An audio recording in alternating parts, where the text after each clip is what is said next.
By now, you've probably heard my magic wand story. It's a brand that's been part of my personal journey for more than 20 years. But no matter how many times I sing Magic Wand's praises, I'll never be able to fully capture the story of this incredible brand. Well, now journalist and author Kate Sloan just completed a limited audio series documenting the history and impact that Magic Wand has created over the last 56 years. It's called Making Magic, and the series chronicles Magic Wand's incredible brand story through interviews with nearly 40 experts, performers, business owners, educators, and fans. So I got a sneak preview of the series, and what I loved is that Kate weaves together snippets from all their interviews into this amazing story arc. She covers Magic Wand's journey from appliance store massager to its legendary influence on culture and sexual independence, and it's all just fascinating. The first episodes of Making Magic are available now at makingmagicseries.com or on all popular podcast platforms. Just search for Making Magic or visit makingmagicseries.com today. Thanks for listening to Sex with Emily. On today's show, I'm joined by Hannah Cranston to talk about the impact of social media on your dating life, how to really tell someone you're not interested, and why the best kind of love is all about you. All this and more. Thanks for listening. Look into his eyes. They're the eyes of a man obsessed by sex. Eyes that mock our sacred institutions.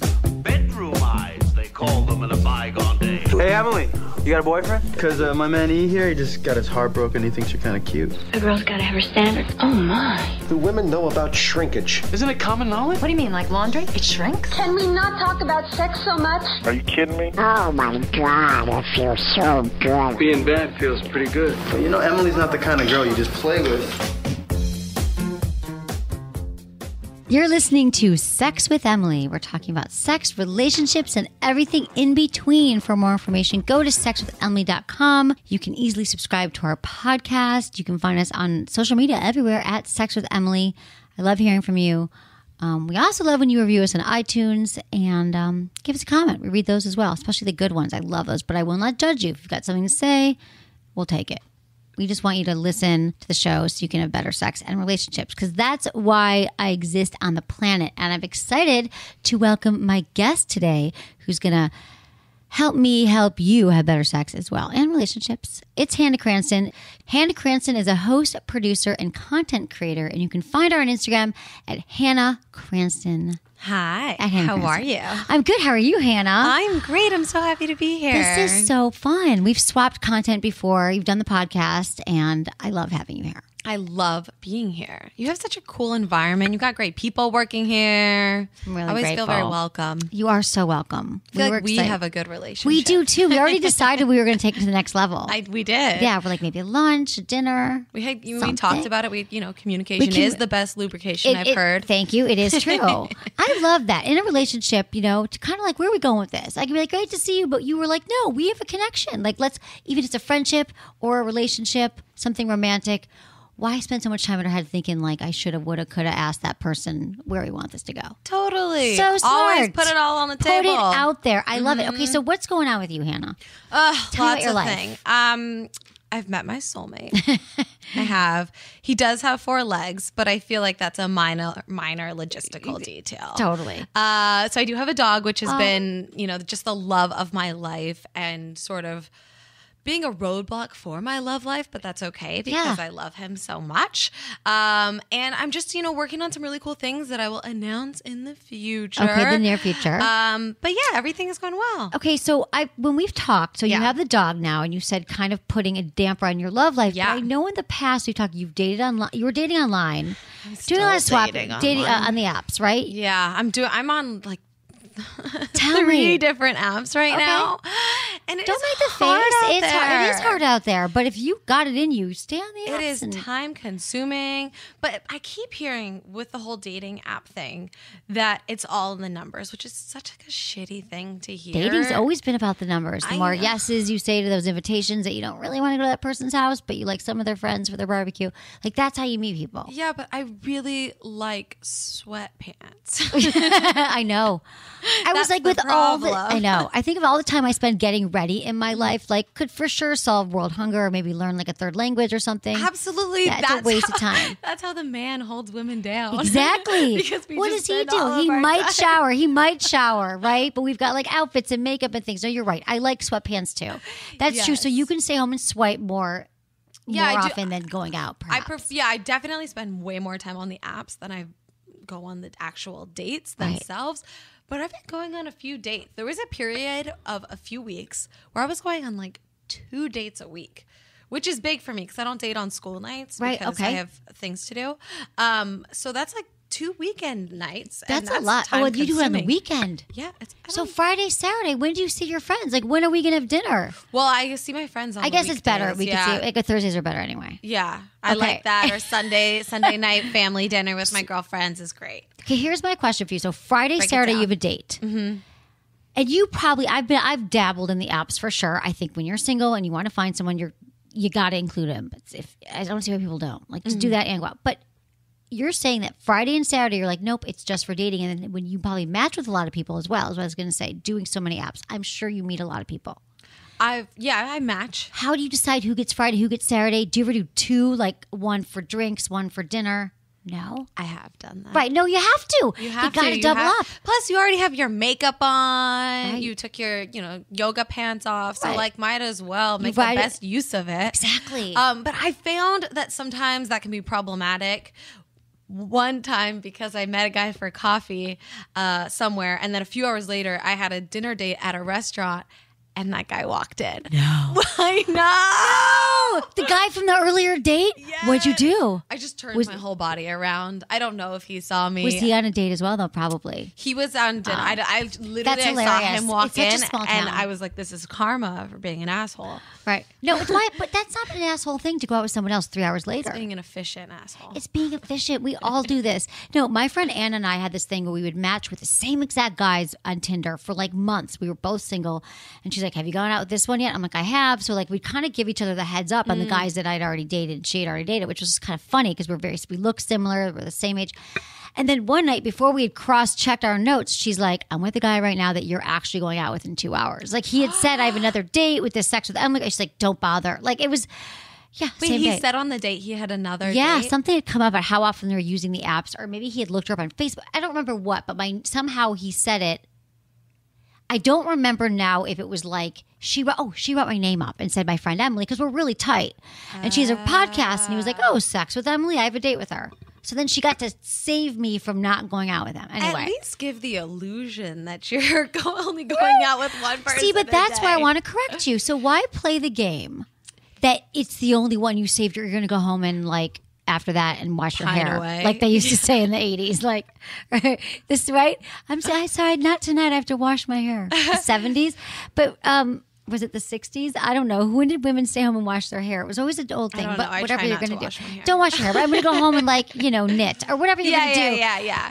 So you're not an asshole for that. I want to say you are being efficient, strong, independent woman. That's what I've actually found is that efficiency is my biggest tip for other people that are dating as well. And being efficient, like knowing what you like, knowing what you don't like, and not trying to play the game of texting and then eventually ghosting or what is it called? Breadcrumbing?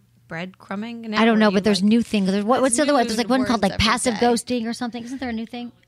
Haunting. Okay. I'm really good at telling guys I'm not interested. Like after a date, I'm really good at texting them the next day. Like, thanks so much. It was great meeting you. Not interested. Right. And moving on with you my are life. very you have efficient. To be efficient. Have you always been that way? Are you like that? I feel like I get that sense. No, I used to be nice. Like, you know how girls are taught to be nice? Yeah. We have to be like, oh, like, sure, let's go on a second date, even though I have zero interest. Exactly. Right. I want to be nice. I want him to like me. Or I used to talk I don't want myself. To hurt his feelings. I don't want to hurt his feelings. He did buy me a nice dinner. Or I would think, well, maybe he'll grow on me. Yeah. Well, he is good on paper. Oh, my friends met him. They liked him. So now how have you, Hannah Cranston, learned to be more efficient and know what you want? That's like a really good skill. So 2 different things. One being, like if I went on a date a few months ago maybe with a guy who told me that his 2018 resolution, his 2018 goal was to develop empathy. Are you serious? Yeah. And then he asked for a second date. I'm like, you just told me you have zero empathy. That is amazing. That's literally the best thing I've ever heard. Isn't that crazy? Yeah. And probably you from know, a very sweet, vulnerable place, maybe? Or no, did he not even attach to what I don't empathy even was? think he understood what he was saying. Right. But he was, tall, attractive, and Jewish. And so my mom is like, well, do you think that maybe, something? I'm like, no.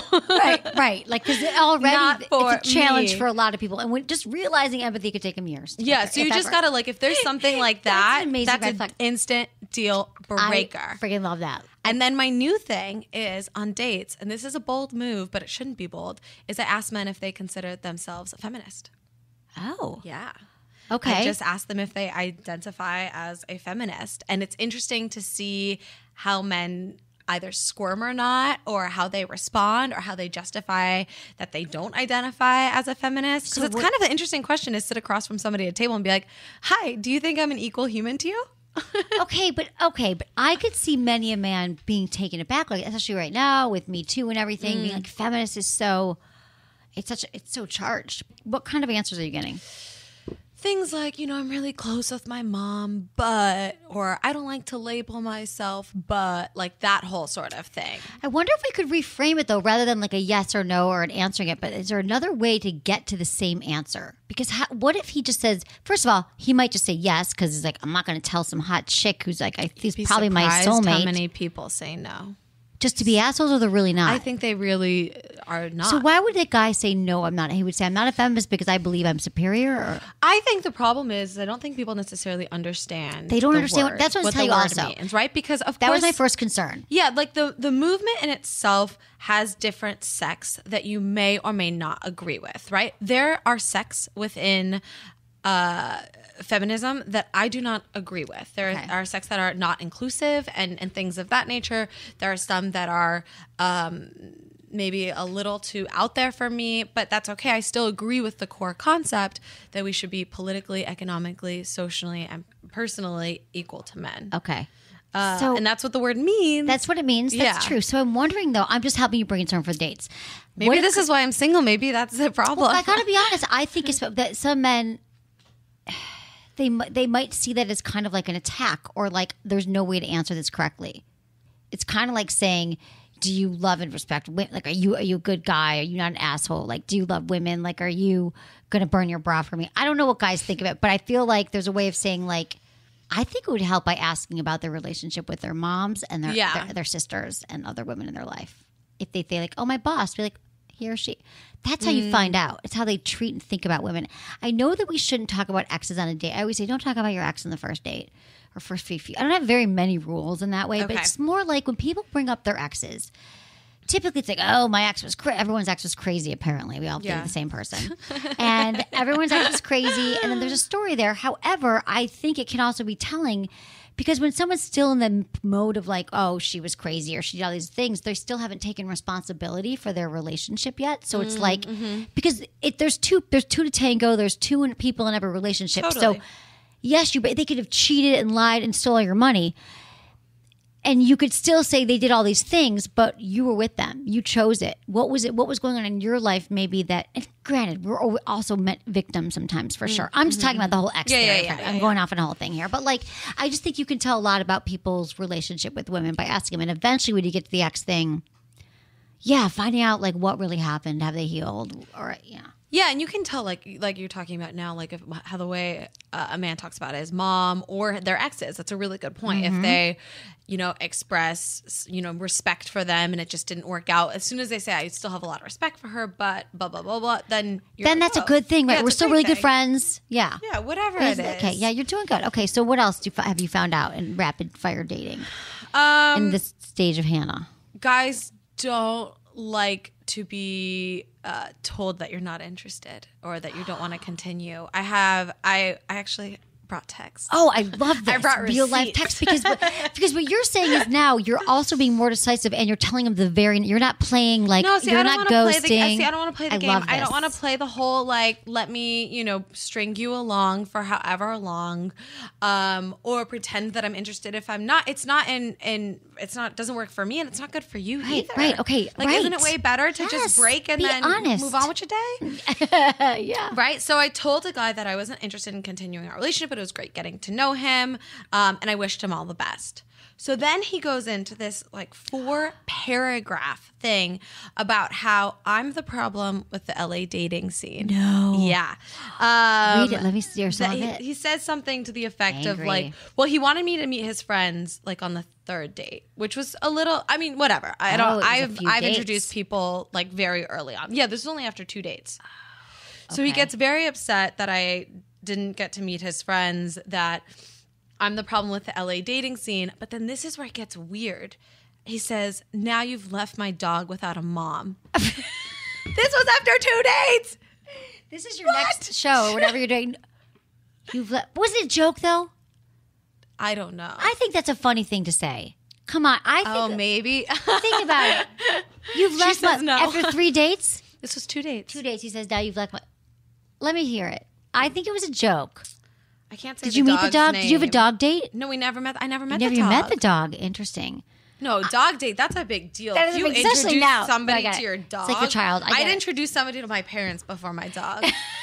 Right. Because what if your dog just starts pissing on him? Then you can't date this person. But they don't like them? Yeah, I mean, that's what I'm come saying. Wait, so that's but what do you say in these texts when that's a hard thing after 2 dates? So you get in front of it. Yeah. You don't even wait for them to say, Hannah, oh my God, last night was amazing. Let's do something Saturday. You're like, nope.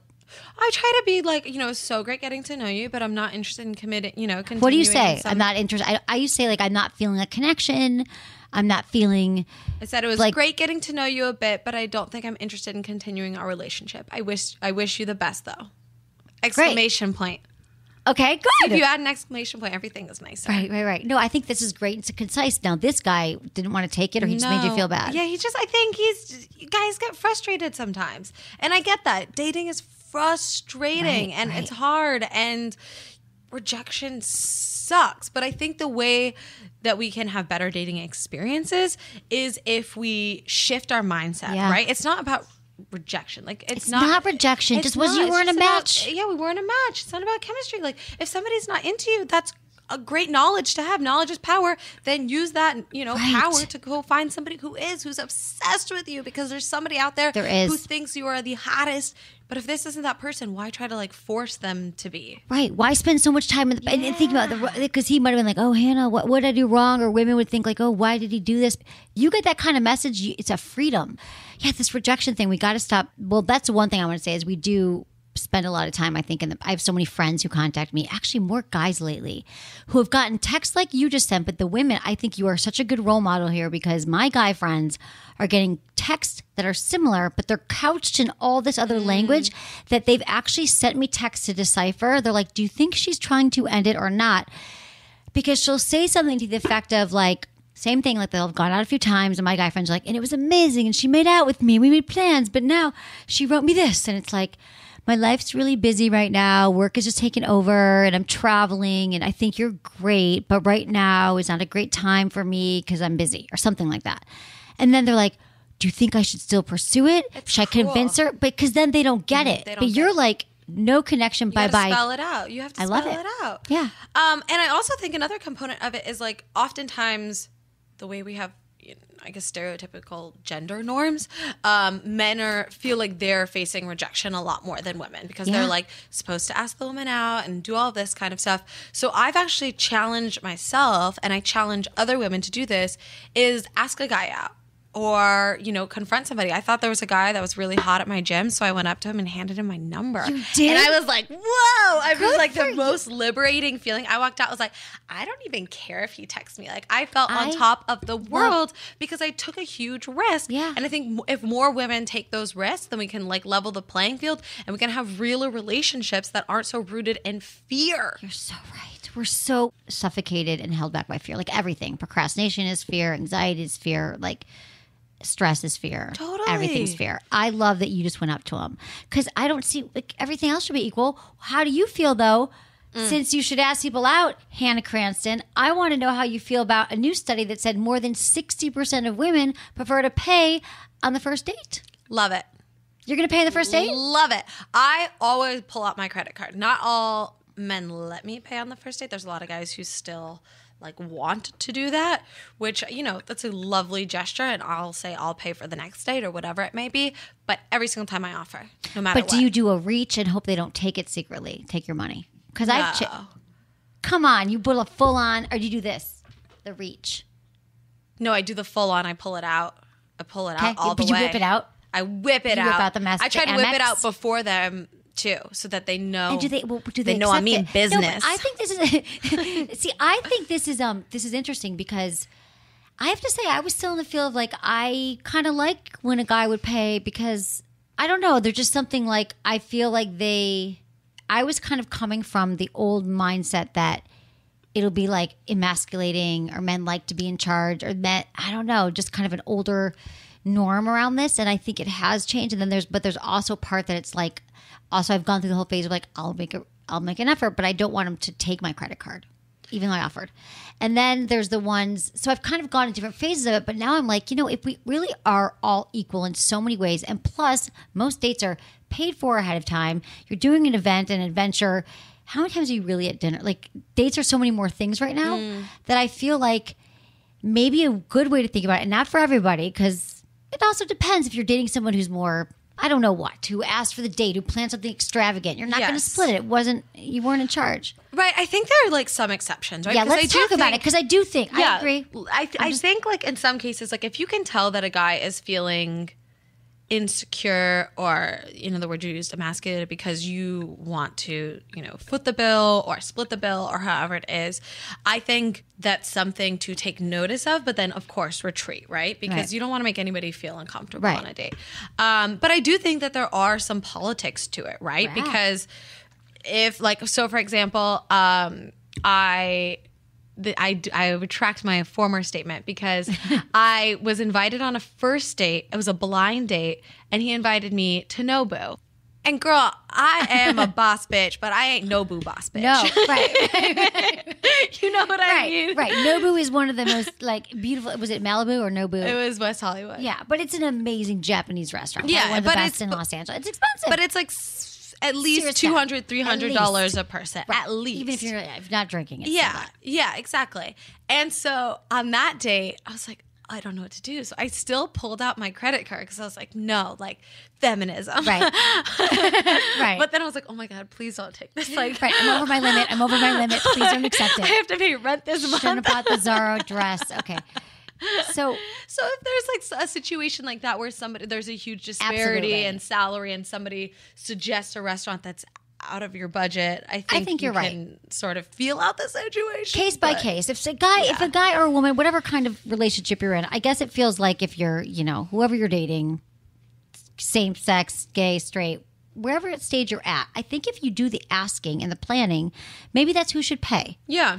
And that's a good way to kind of like, you planned it, you pay for it, and then maybe next time, because I think this is where my heart goes out to men, where I think like men are used to a lot of rejection, and men, because I also think like they're always the ones who have to make the decisions, make the first move, make the plan. So like, why not kind of like help with it in a way by not making these assumptions that they have the money. Obviously, they shouldn't take you somewhere they can't afford. But it gets expensive for men. It like does. I always say it's expensive for women because we have to buy the makeup and pay for the wax or whatever else we do when you prior say to that, a now date. I never want to pay for a meal again because no man can ever match up to all we spend. All we spend in preparation. Right. But it does get expensive for men, and I want to acknowledge that because I never want to take advantage of that. And I think a way that I've been doing it on my dates that I've found to be successful is if he pays for dinner, then I'll be like, okay, I'll get, like, if we're going to go to drinks afterwards, I'll get the drinks afterwards. I'll get, like, I had a date this weekend. I got ice cream afterwards. Right. Yeah. I was like, you get that double scoop. Right. Go ahead, honey. Sugar mama Get over sprinkles. here. Get sprinkles, right? Make it a double. No, you're right. I thought, exactly. I like that because I like, this basically says that, Yeah, there's the women are realizing the financial pressure dating can have on men and they don't want to take advantage of it. And confidence. So the reason what I found interesting too is that this study says that confidence is one of the most attractive qualities in a prospective partner. I think that that's true. I think men and women always say, if you're confident, you can like literally rule the world and perhaps be my partner. So a woman seeing that as a power move rather than the past we might have seen it as a more emasculating move. So it could be its most go both ways. Kind of like totally. Okay, let's get into power moves because I think this is really important. So I think that's a huge power move if you suggest to pay. I also, my new power move is never wearing heels on the first date. I wear Converse almost every single first date. Yeah. That is like my power move. Because you're like, I'm not dressing up for you. Yeah, just like I'm not like that. I'm not coming like straight from the gym. You're not wearing the pajama. You're not wearing the yoga pants. No, unfortunately. So you're taking off the yoga pants. But it's like I come casual. Like I'm excited to meet you, but Even I'm not Nobu? trying to be uncomfortable. Did you wear Converse to Nobu? I wore booties. I didn't wear like heels. Yeah, I get it. Booties are the kind of not trying too hard Converse. Yeah, you gotta have that. No, you're right. I get it. I think like that's I'm confident enough to come in Converse no matter what. I like you in your tennis shoes. I'm like, oh, you're cute. I love your like short. You're like short, like me. You're I'm like very short. I'm petite. Okay, petite. Sorry, short. No, it's okay. No, but it's I like them both. sexy. I love it. No, you're right. So you show, and that makes you feel like I don't have to. Yeah, right. I feel like I can walk, which is nice. Right. Because what if get he my wants like to go on a more of a spontaneous strut hike? on because I'm not. Yeah, because the guys are like, oh, let's walk to this bar, down the street and 4 miles away. And it's like, Yeah, and you Then you you're don't want to be the crying. girl in 4-inch heels who's or 5 inches. What I used to do, I stopped wearing high heels too. That's a Hurts. great power move. I love it. Here's the other thing, because I feel like you're so in this right now. I love how you're No, you are. You're in the trenches, and you. I love that you're efficient. You're thinking about it. You're adapting. You're swiveling. You're you're bobbing and weaving. Emily. You're like you're in your 20s. You're so cute. No, you're just like now is the time. You have your freedom. Your whole like life is changing right now in a really good way professionally. You're the boss bitch, and it's like you want to find someone. Yeah, but no desperate, no clicking. I got my dog for most of my needs, dog and then a will toy fill. you gave me for the other needs, so it's great. Do you remember the toy? We're gonna it's give you purple. more. Oh, the touch, the We Vibe touch. Yes. Do you like it? I'm a fan. Okay, Thank good. you so much. You're so welcome. It's one of my What a favorite. lovely gift. I give that to my She's friends. a great gift giver. I am a great gift giver. I'll always bring you a toy. Talk to me about since it is online, the messages. Like what can someone say in a message, the first message that will either be like, yes, I'm in, or like, no, you sent that to 80 other girls, or no, that's could it be like a spelling error? Or what is a for sure no for you? For sure, no. And this is going to be controversial. I love it. Is anything that is about my like aesthetics, like too much about my aesthetics. I think getting into like yes. You're so hot. You're gorgeous. How do you you're not so have, hot. Yeah, like that kind of stuff. Oh, I hate that. Why are you single? Like that's such a gross. It was like by choice. So first of all, you're single too. Exactly. So like, why are you asking that? I think they think it's a compliment. Yeah, it's not a compliment. Yeah, let's you know what tell else men is not a let's tell them compliment? Let what. me just tell you. I hate when men say, "You're not like other girls." What? Right. Other girls are fucking awesome. I would love to be like other girls. Exactly. Women rock. It's such Don't an tell old- me I'm like, that don't is- put other women down to put me up. I don't need that. I'm way Right. more confident than that. Thank you very much. No, I love this, Hannah. You're so right. It's such an old mindset. Yeah. Because men come in here and they're like, well, women. Women are harder than other women. I'm like, well, who are the women you're hanging out with? Because I'm all about my girls. You'll never hear me say anything negative about. I'm like, let's bring women up. Like even my boyfriend now, he's like, you're always going on girl dates. Like if I'm not with him, I'm like out with a group of friends or just one girl, like having a dinner. Like that's where I get my. That's a really good point. That is not a compliment. It's funny what you're saying because there was a study that came out recently on dating apps and what people want to hear, and it was funny because men want to hear a compliment. This might help you in your future dating. Okay, and the great. message is they want to be complimented on their appearance and their looks. They want you to be like, nice photo, nice shirt, love those glasses. You look sexy. Men want that. Nice shirtless selfie in the bathroom. Exactly. Like that kind of thing. Even Okay, though we got it. probably did not swipe on those people. We did not. Right. I don't want to see your body before I choose to see your body. That's why they give it to women. They think women want to hear it, but we don't. And the study showed that that's the last thing women want to hear is, do not tell me I'm hot. Obviously, we match if you find me attractive in some way. You don't need to tell me that. And the other thing, I think what women wanted to hear was they were fun. Meanwhile, there's often a profile that they were interesting and fun and seemed like they were like had a good life, but they also like that they were cool and fun, right? Wasn't that what it was, James? Yeah, that women were fun and cool, and guys really wanted to hear about their looks, and women wanted to be like, you seem like an interesting, fun, cool girl. Yeah, but isn't that interesting? That's Because true. I think those are some things that we often don't get enough of. Like, I don't think we give men compliments enough. I think so. Across the board, we don't. We don't. And so they yearn for that, just like we yearn for being, told we're like cool or doing something exciting or being smart or whatever. Although I did have a date. I'm going off on a tangent. Sorry, 'cause I've been on so many. I love days. this. I went on a date where over 3 or 4 times the guy said to me, "Wow, you are smart."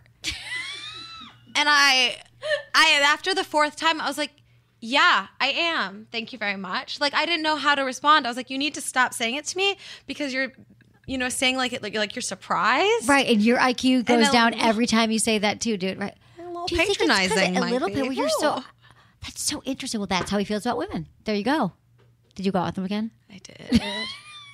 I know. I know, because he thought you were smart. Well, yeah. Maybe that's what I get it. is. No, but I like to hear. But guys, I don't want you guys to take this for. I want my boyfriend to tell me that I'm hot and sexy and cool and smart every day. Yeah. So don't get me wrong. I don't not want compliments. It's just in the first message. The first That's what we're message talking or about, the the first first date few. where you're like, if you're too surprised or too complimentary Right. in the first date about somebody's appearance or their intelligence or something like that, it can be taken as offensive because Exactly. you're like, oh, I didn't expect that from you. Right. And you're That's like, you got to be writing all these down because they're really good stories. Just or just listen to maybe the show. saying it on something Yeah, that's it's- recorded. yeah. That would be nice. Yeah, exactly. You'll have this. You can play it. We'll send you the transcripts. Perfect. But what I think is great, though, is that also to correct this is it's not that you shouldn't tell a woman she looks great on the first Right. date. You could be like, I love your hair. Or I think it's good to get specific sometimes. Or like, your smile's amazing. I could look at it for, or it's fun talking to you. Or whatever. It's fine to say it once. Or you look amazing. Or nice dress. Nice put together well. Or God, I really enjoy our conversation.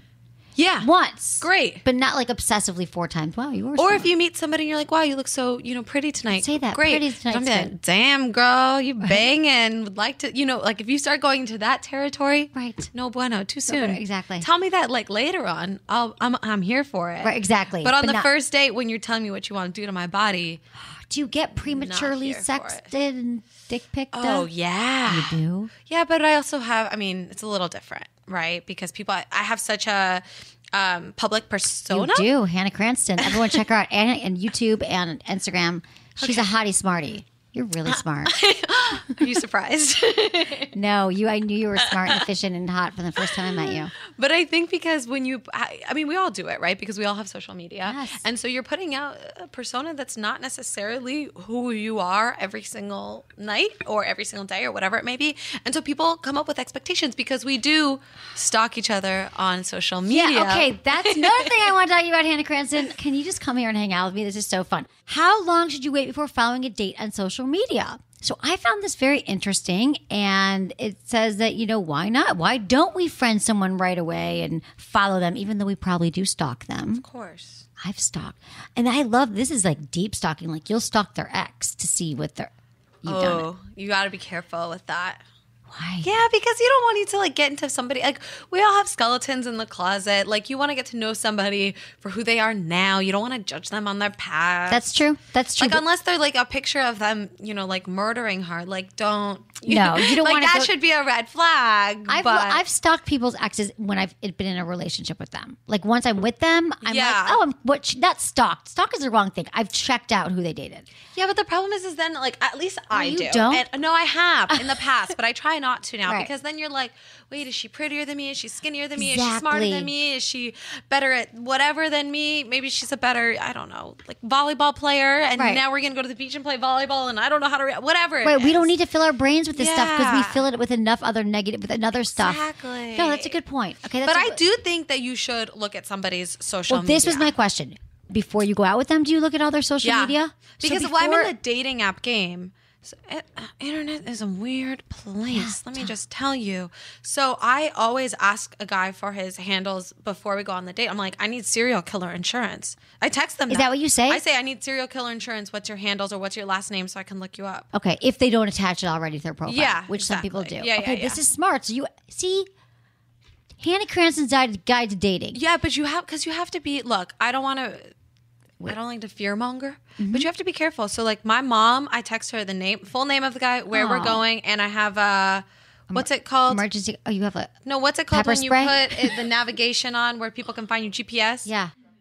Yeah, I drop so she has my location. I share my location with her. Oh my God, you're so lucky your mom lives nearby. I'm in Michigan. She'd be like, well, peace out. I'm sorry, date's not going well.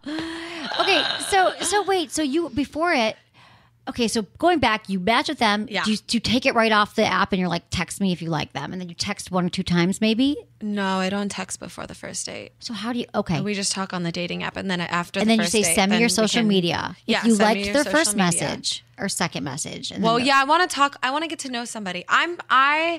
Maybe I'm scared. Maybe I'm. No, I get it. I don't know what it is, but I like to get to know somebody a bit on the app before we go on a first date. I Okay. want to know a little bit about you. I want to feel comfortable. I want to feel safe before I meet up with somebody. And I want to feel like we have chemistry. Like if we have enough back and forth to get us through like 3 days of, going back and forth on an app, then I'm like, okay, then we can meet up. I've learned enough about you that makes me feel like okay.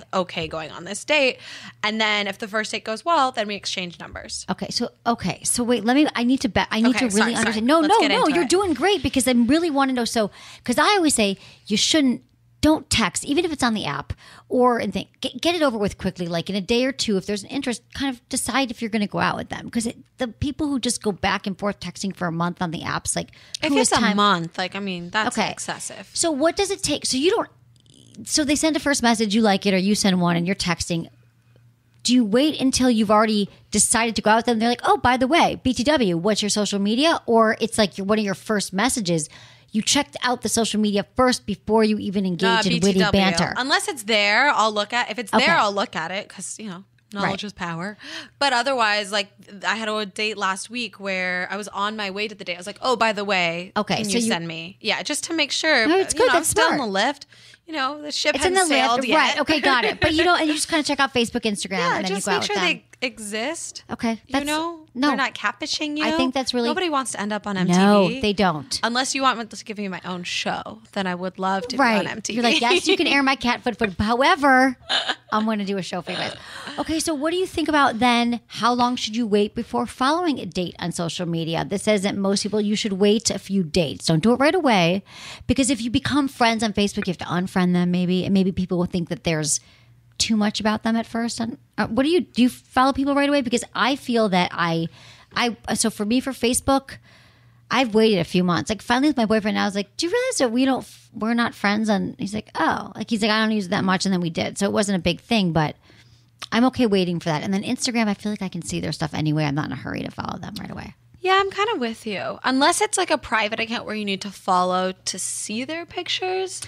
Then you gotta do it. Then you got to do it.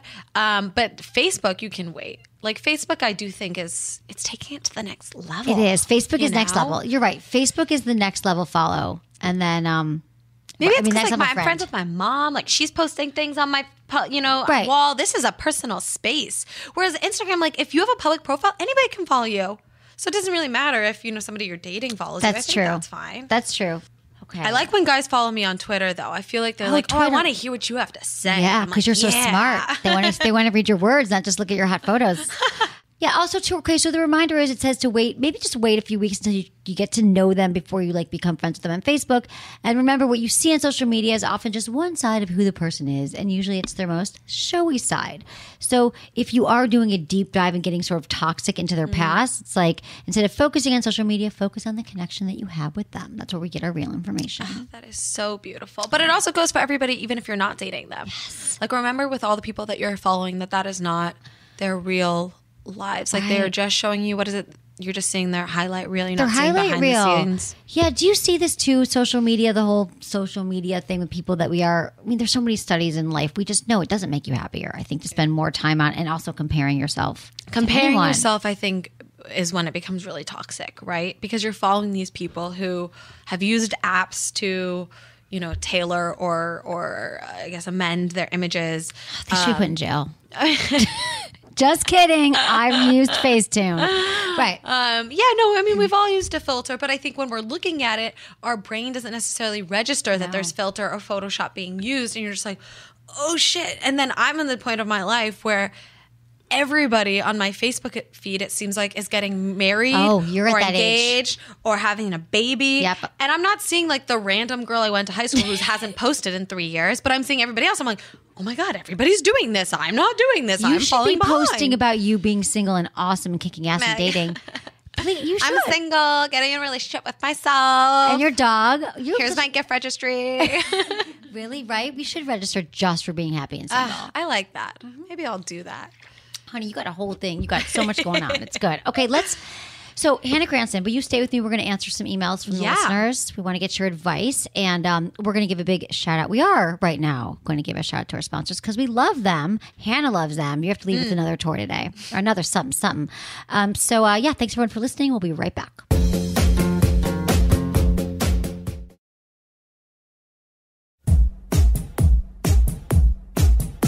Okay, Hannah Cranston. I just call you by your first and last name. I like it. You can't just be Hannah. You're like Hannah Cranston. I like it. It's the opposite of being Cher. It's like exactly right, exactly.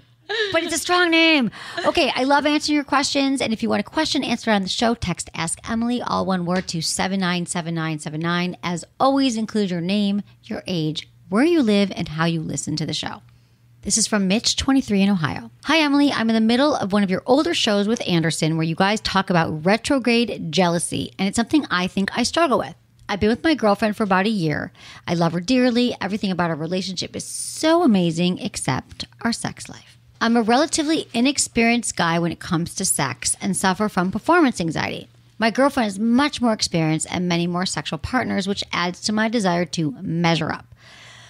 While we were in our casual dating phase, she would reminisce on her college experience and often describe herself as slutty and would mention having one-night stands and even a threesome. After we'd been together a while, I brought this subject back up because I think the world of her, and hearing her describe herself in those ways just bothered me.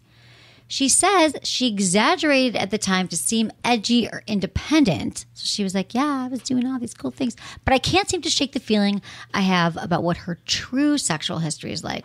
I don't judge her, but I can't stop thinking about her past sexual partners and comparing myself to them, wondering what she might be hiding from me in that respect. I love your show. You've helped me in more ways than you can know, and I appreciate your help. Thanks. Okay, let's first talk about sharing your past sexual experiences with a new partner. I think the thing you should share is if you have an STD, or an STI. That should be where you start. But if you don't know your partner that well and it's still kind of new to be like, oh, I had all this crazy, either way, someone's going to make up a story about you, or they're going to judge, or they're going to have an experience about your past. And unless you're someone who, you also don't know who you're with. Like, now I know enough that, my ex knows he loves hearing my past sexual things because he gets off on them, thinks it's cool that I've done all these things, and he doesn't judge me, and it's fun. But case by case basis, because there are people who get jealous, they compare themselves. The guys could think I don't measure up. And so there's I think you got to be careful about sharing it and just make sure you're with someone that can kind of handle the information. I don't know. And I've also think I've done things to brag, maybe. Not to brag, but just to seem like, not even with sex, or I dated this guy who was this and that, just to kind of give my life more color. Here's the thing. They might not remember the details of your day or where your parents were born, but whenever someone gives you any droplet of information about your ex, they remember. Yeah. They remember. So I think I'm just saying, be choosy about your words and about who you're talking to about it. What do you think? I also think it's about intention, right? What are you trying to achieve by sharing this information? If you're trying to sound cool or trying to brag or trying to appear edgy or whatever it may be, keep it to yourself. Right? If it's oh, I've done this in the past and I really enjoy this and I want to bring this into our sex life because I think it can make it spicier, then that is something that is important to share and I think is okay. Right. But if you're oh yeah, I've just had a ton of sex with the dudes with, all these things that could make somebody feel insecure, I think that's dangerous territory. Think about your intention. I think you're totally right. I think that what we want to do is, and I always say, even when they're how many people have you been with? hopefully people stop asking that question. I think it's mostly people in their 20s are what's your sex number? And I always say, when someone asks you anything, just like you said, go back to I don't really know about my past, but all I know is the sex we're having is amazing and I want to focus on that. So even if you do bring your past, I've had a threesome in the past and it's something I'd really like to try with you. That's about all. Bring it back to the current moment and the current partner. Totally. But I do agree with you that if you have an STI or STD, you need to share that. Be upfront about that. So going back to Mitch, so that's one thing about sharing it all. And also, I'm just seeing here, there's no information that she's actually said their sex life isn't great. Like, he's creating a story because he says he has performance anxiety and that she's amazing sex in the past, that their sex life isn't great. But there's nothing in here with the girlfriend complaining, saying, yeah, babe, you better get it together. I can't stop thinking about my past exploits because you suck in bed. So I think he took information and he created some ammunition to beat himself up with. And I think we do that anyway sometimes. So yeah, we all get in our heads during sex. And I think oftentimes that's put on women and we forget that men get in their heads too. And it's important to like put people at ease. And so maybe if he opens up about some of that anxiety with her, she can be like, no, like this is awesome, and reaffirm her enjoyment in it, which might be. So I would say for him to communicate with her how he's maybe feeling. Exactly. Because he did bring it up once and she just said she exaggerated. So that's why I was like, oh, she exaggerated. And so she wanted to seem like she was more, whatever, experienced. So I think now he should just be honest and say, I keep thinking about it and I want to make sure I'm like the most amazing lover that you've ever had. How can we create an amazing sex life together? Done. It's a fun conversation to have. It's so fun. It's a fun conversation. I'm telling you, once couples get over all this shame and fear on talking about sex and taboo, it's like it becomes like one of your new favorite things to talk about, because you're constantly like, when you're in it together, and you guys, people might be listening going, there's no way it will ever be fun or easy. I promise you, when you get over these awkwardness, it becomes like, what can we try now? What can we do? Or how was last night? Like, let's talk about how to make it better, just like we do with work and exercise and diet and health and relationships, like sex relationship. And let me see if you agree with this, because this is an opinion. Maybe it's a wrong one. I don't know. But I think talking about sex when you're not like post-coitus laying in bed naked, because you're already feeling vulnerable. I think doing it when you're out of the space that you're having it might actually be better. Like, I've had this conversation. I had like the best conversation about our sex life with an ex-boyfriend where we were on a plane. So we were both facing forward and you like weren't totally looking at each other and nothing was going to happen. You didn't feel vulnerable, but you had this more open conversation because you weren't already feeling awkward or uncomfortable. You're 100% right. That's exactly, I do not think these conversations should happen in the bedroom. I say that all the time because it's like, and that's a good one, the airplane. I always say do it when you're in the car so you're not looking at each other, because then you're like Same thing. The airplane is no, more but bizarre. I love the airplane, and especially because I'm flying to Greece. I'm going to talk about it next week. I will be on the plane for 20 hours, but that's a long and you're sex so conversation. We probably will. We already talked about it. Maybe we should take a break from our sex conversation, actually. But that is a great point. When you do it in the bedroom, and I love that you knew this, like that you already felt this. It's weird because you are post-coitus, and then you're going to link up negative or whatever. Very smart, Hannah. I love it. Okay, we got all of his stuff here. So, oh no, Mitch, stop tripping on all of this until you talk to her. I think you got to just check your story, check the drama you're creating in her head. I don't see that your sex life isn't pleasing her at all. So, up the conversation. Okay, this is from Mark, 48, Vancouver, and he's been going through a lot. I think we can help him here. Hey, Emily, I love the show. I'll try to be brief. 2 to 3 years ago at work, I was accused of sexual harassment by a woman that was being fired. Different department, being fired for performance reasons. It was a false accusation, and after a month-long investigation by HR, lawyers, and interviews with many staff members, management, and external people, I was fully exonerated. During the investigation, I felt my life would be destroyed by this. In addition, my long-term relationship came to an end. I've seen a number of counselors to try and get over the trauma. It's been helpful. However, prior to this, I had a healthy sex drive and engaged quite well with women. But now my sex drive is completely gone. I have no desire to socially or professionally engage with them. I've gone so far as to work for less money at a different, smaller company with no women employed. It's not that I can't engage with women. I can. But I find myself making note of everyone that's around, being very careful of everything I say, and I avoid making much eye contact. Logically, I know the odds of the same thing happening to me are extremely small, but emotionally, something now has changed. Any advice? Mark. Oof. Right? It's really heavy. And I feel like the fact that it's been 3 years, because at first I read this, I was like, oh yeah, just, go. I understand, like, you didn't do anything wrong. You have to relearn again how to talk to women. And, he could even be authentic and open with women that he's interested in, and be like, maybe not right away, but I've had a hard time with all this Me Too stuff. Maybe I'm more challenged and just be more open about his concerns. And maybe I was thinking about practicing talking to just anybody. Like, I think talking to women that you're not even attracted to, because there's a certain way that he shut down. But the more I read this, 2 to 3 years, I feel like it's kind of gone into trauma level. Like, not like, I want to say trauma with a small t. I'm not meaning like you're having like severe trauma, but maybe He said he saw a few counselors at therapy for something that's kind of like, that's major to lose your job, take a smaller commission, move somewhere else, that he probably needs some kind of like EMDR therapy. Do you know about EMDR? It's like eye movement, desensitization, and reprocessing. And it's when you go to a therapist for a very specific instance and they do this kind of thing with your eyes and it's trauma therapy and you can kind of move through stuff. So anyway, and this also brings up me, what do you think first of all when you hear this? So it does sound like he's experiencing major trauma with a capital T. Absolutely. He's, having some post-traumatic stress disorder is what it sounds like. I'm not a doctor. I can't diagnose him, so I have no idea. It's difficult because when we're talking about reports of sexual harassment or sexual abuse, the amount of reports that are false are only within 2 to 10%. So it's a very small minority of these reports that are false.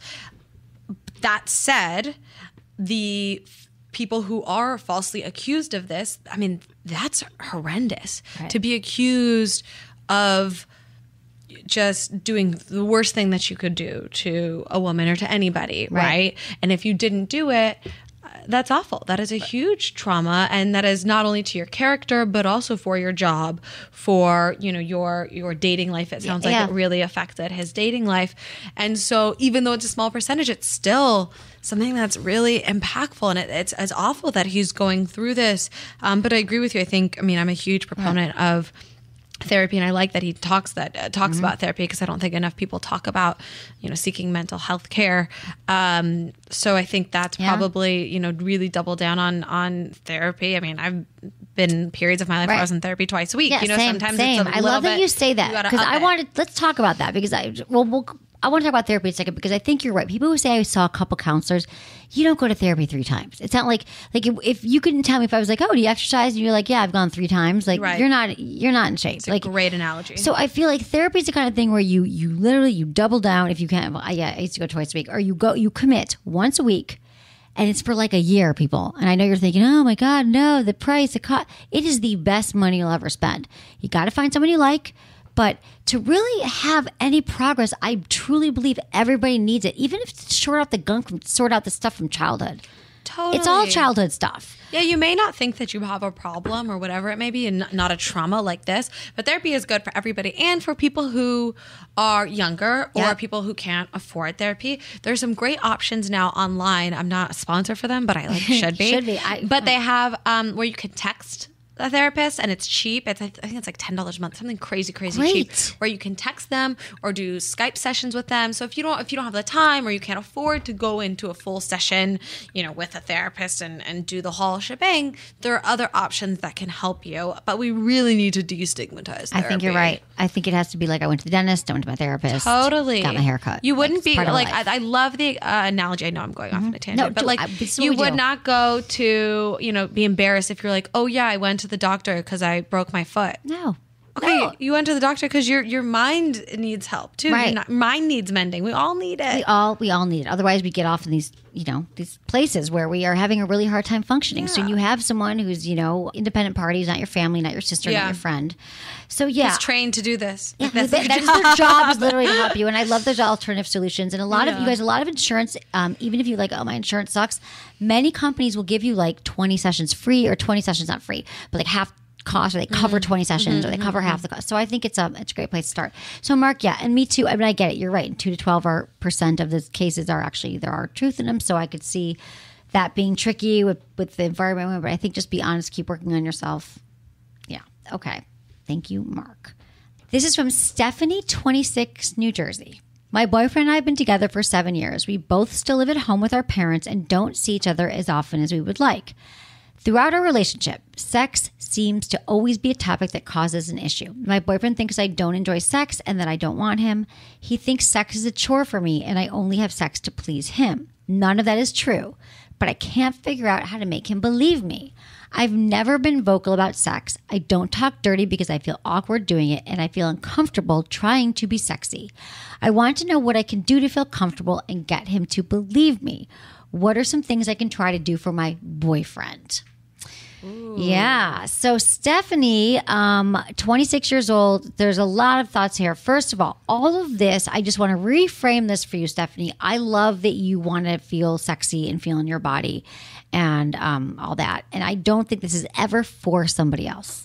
Your orgasms aren't for somebody else. Dressing sexy isn't for someone. It's not for your boyfriend. It's not to make him happy. It's not even to make him believe you. What the advice I'm going to give you is for you to believe you and for you to, get into your body and like get into your own sexy and figure out what that means. She's been with him since she was 19. Oh, that's a long time. So I'm going to assume like that you're just thinking, and I think we don't know this about sex, that we should just automatically be great at it. We should feel amazing about sex. We should give blowjobs like we came out of the womb giving blowjobs. That sounds like I could go to jail for that. But you know what I mean? Like, you're not going to magically be like, I know sex. So go easy on yourself. And I think he probably is in the same boat you are, in the sense of maybe in porn he's seen couples having sex a certain way and women acting sexy. I don't think that you're sexy at Stephanie, and that's okay. And for me, this would come from you guys either together figuring out what is sexy to both of you by like listening to the show, reading books together, just starting to talk about it. But thinking on your own, you got to scurry off and figure out how to feel confident and sexy. That's not going to happen that way. And also, it's not your fault that he doesn't think that you enjoy sex, or he thinks that you aren't as into it as him. Spoiler alert, that's society's fault, right? For telling women and men that they should view sex differently, and that men are cool but girls are slutty, and that girls aren't supposed to enjoy sex until after marriage, or whatever bullshit that we are fed. So that's society's fault that he thinks that way, because he's just getting those messages and applying it to his real life.